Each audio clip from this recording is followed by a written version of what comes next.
I think we're going. Hi. Hello and welcome to Catalyst for Healing. My name is Dr. Yanuck. I'm here with our wonderful therapist, Maria Lloyd, Dr. Richter. Today's topic is going to be ketamine therapy. So what we're going to be focusing on today is the importance of concurrent therapy, psychotherapy, with ketamine. So a lot of our questions are going to be towards you, Maria. Okay. Briefly, why don't you maybe introduce how you got into this space of ketamine therapy? Like, what led you to this specific subset of psychotherapy? So I got into it personally, and I've shared my personal experience with the medicine, but a lot of it was seeing the shift in my own self in terms of I had been dealing with severe depression for years, and having not only that kind of spark of life be brought back to me, but also being able to kind of see different things in my history that might have been contributing and making some changes in my life that were helping me move out of the depression. And just to also, we can talk about this on another episode, but I was on several different medications. I don't know if I had mentioned that, that I've been able to taper off of with the use of the medicine, which I've been really grateful for the health benefits of that. But anyway, so not only was I really passionate and motivated to get trained and help other clients with it, but then I started seeing the results with my clients. And it was, I mean, people that because I take on the very severe cases, just most therapists work with what they know. And so I knew severe depression. People that were just stuck for like 9-10 years in therapy with me, and I introduced this medicine once I got trained and explained how it worked. And the breakthroughs that I was experiencing with them was, I mean, they're back to life. It's like they are getting back to their lives, they're functioning, the light is back inside of them. It's like this awakening happening. And so that's what has fueled my passion around this, and also just continuing to partner with you guys and your clients and seeing their profound shifts. I mean, this is not, it's like the type of work I was doing before with clients would be like little tiny shifts, and this is like a massive change. Yeah. I'm going to go point blank. Yeah. That's like number one question from patients is, how is this therapy any different, right? Yes. Like, I have a therapist. I've had 5 therapists, right. You know? I've been doing this for 20 years, or 15 years. How is this any different? Yeah.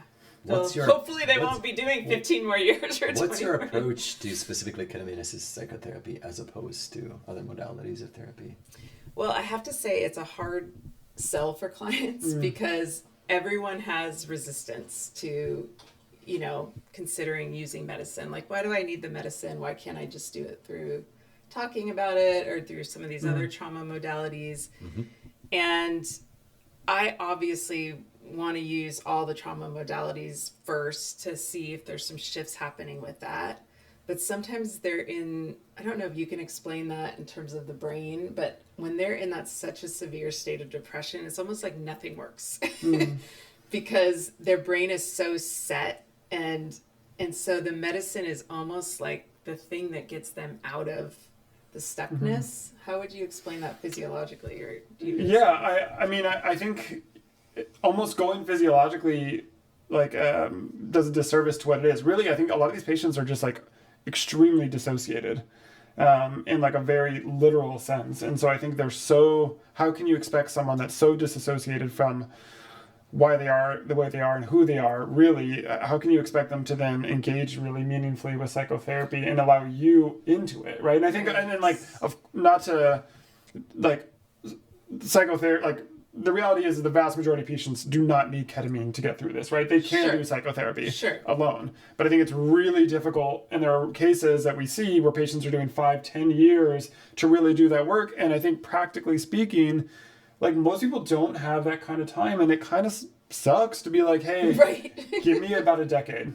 And of course, like, that's, again, an exaggeration, but there are times when that is the case. Like, we really... It's not that uncommon, I feel. I know. No. And this is the problem that I think Dr. Richter and I deal with, is trying to get people to re-engage with therapies. They're like, I did that for 3 years. Yep. Right. And it's like, they feel like it's failed so many times. We have a bit of a of selection bias probably with that patient population, but still, like, I think a lot of people have strong feelings about therapy, period. Sure. And either they love it and they still do it, or they're like, I did it and it did nothing for me. Yep. And I think that bucket we work with a lot. Yeah. And when we plug them in while doing ketamine with you, they're like, become therapy evangelists. Oh, right? interesting. I mean, of course there are exceptions to that Yeah. rule, but it totally flips the switch. And I think the reality is they're either it was maybe the therapist they're working with, but they couldn't really engage with therapy because the person that they were describing to the therapist wasn't them.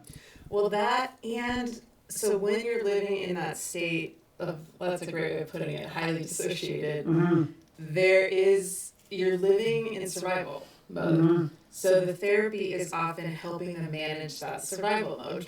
So let's get tools to, figure out how to make your day like where's something you're looking forward to. Or you can put all these things in place, but you're never really getting to the root of what's going on.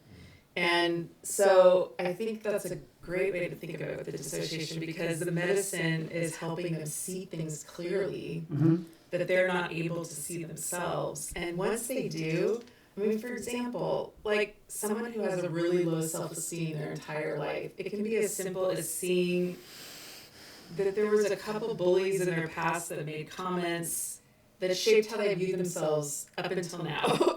And they're able to release that and have it reshape like how they feel about themselves. And so we all have these like hidden beliefs that we aren't even aware of.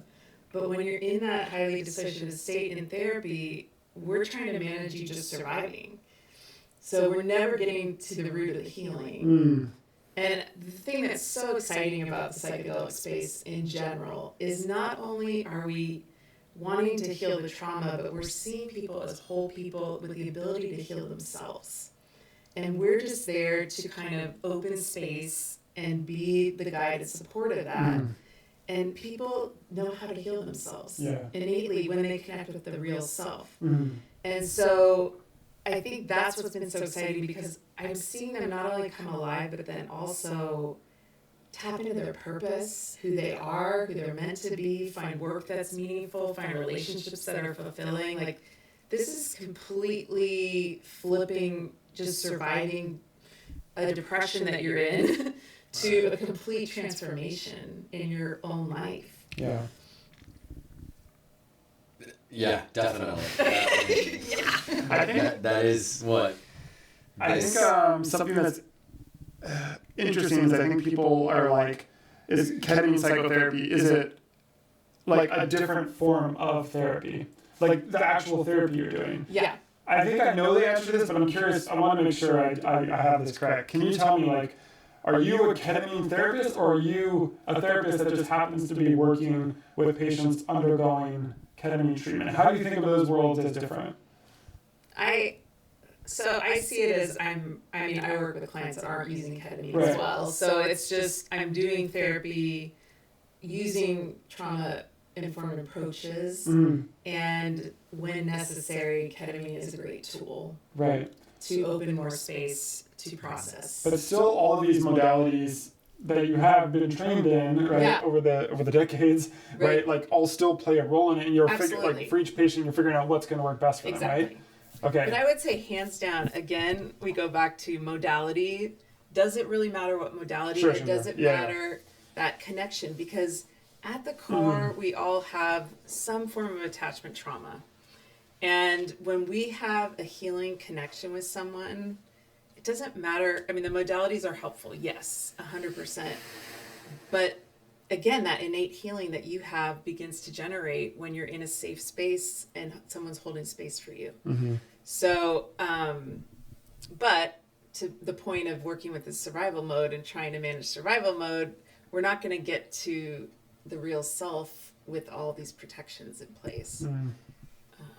I don't know if that makes sense. No, it does, yeah. What are some of the things that and you can come up with specific examples, because a lot of this is, as an individual, as a therapy itself, right? If we're talking about inner self-healing, then it's intimately individual, right? Right.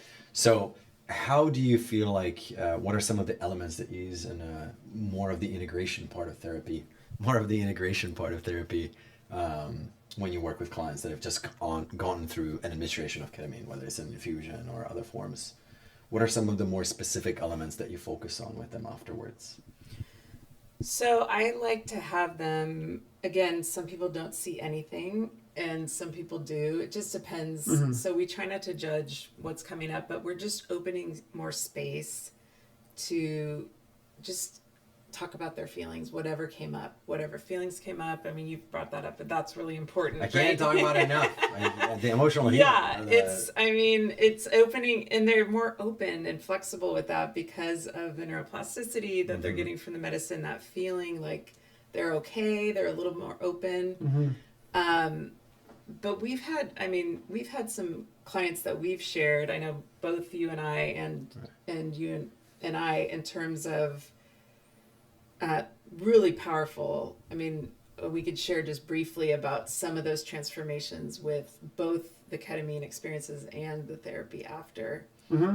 But one in particular I know was just recent, and he was coming in with, an awareness that the depression, and very, very suicidal, which we're always a little bit on guard with. Of course. Because what point do you hospitalize someone? And by the way, hospitalization for the majority of people is extremely traumatic.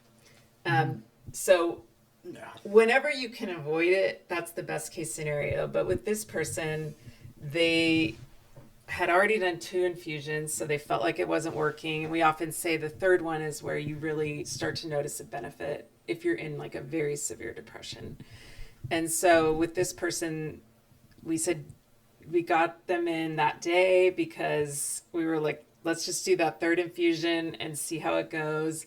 And that client was sobbing the entire session. All of this grief had come up, and we had been talking about some of it before and processing some of it before, but it was like a whole different level. I mean, you can share because you were there, and it was a powerful experience. I feel like it was a great example of, I feel like no matter what techniques you use in therapy, it's all based in talk therapy, right? Some form of talk therapy where cognitively you're only able to accomplish so much. Yes. Right? To get to kind of make the happy marriage of the emotional and the cognitive part of self to really start more wholesome healing is where really the medicine comes in. Yeah. And this is what we oftentimes see, is where it's almost as if you're getting to the point of activation energy, over which once you get over, and the medicine helps with that, hence the whole catalyst idea, is then you're able to actually emotionally be okay with what is inside of you. Yeah. And that is something in a cognitive realm, I feel like, is essentially for really depressed patients that have been treatment resistant especially, it's impossible. Yeah. It's impossible to get them to the point in a somatic emotional way. Well, they're very dissociative from their bodies. Correct. And So- it's almost like a double-edged sword, because, ketamine can be thought of as a dissociative medication, but it's very different. Yes. When you dissociate yourself from oftentimes trauma, you compartmentalize that self without pulling a wall between you and the emotions, right? Yeah. If you can be in a space where you can actually look at yourself and feel your emotions and be okay at the same time, that's oftentimes when we see these transformative changes. Yes. And I feel like that's what happened to our mutual patient, where being able to not necessarily relive anything, but being able to witness your own suffering and Yes. be okay in the process with acceptance that Yes. I've gone through this, I am here, I can actually move on. Yeah. That is one of the most powerful things that I feel like in a cognitive realm with regular therapy is impossible. Yeah. Or it's very difficult to attain. Yeah.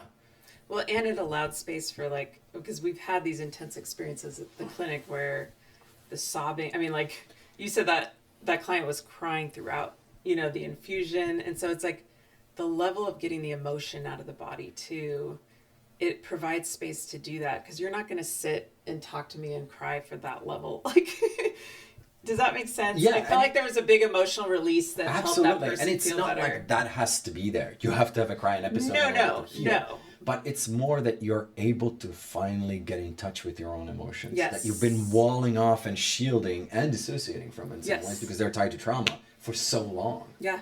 And so that, in a way, is something that I really feel outside of, for a lot of these patients that are so treatment resistant, in a ordinary state of consciousness, what we call a non-ordinary state of consciousness with the medication, you're actually able to attain that. Yeah. And in 1 week, I mean, the client is no longer suicidal. Right. I mean, we've got a lot of, trauma work to continue to do with different modalities. It's the beginning of the work, right? It's the beginning of the work. But that's never been even accomplished with this patient ever before. No. Through many modalities, Right. Yeah. I think an interesting thing, maybe we can kind of end it on this, is the vast majority of ketamine research really doesn't involve how psychotherapy affects the outcomes. That is so right. true. And I think the extreme manifestation of that is what happened with MDMA recently as it was trying to get FDA approval. Now there's a little bit more complexities to that as well. But one of the big issues that the FDA had with it was like, how do they regulate the psychotherapy part of the prescription, right? Because it's not typically something we would prescribe or regulate. But we see this on a very routine basis.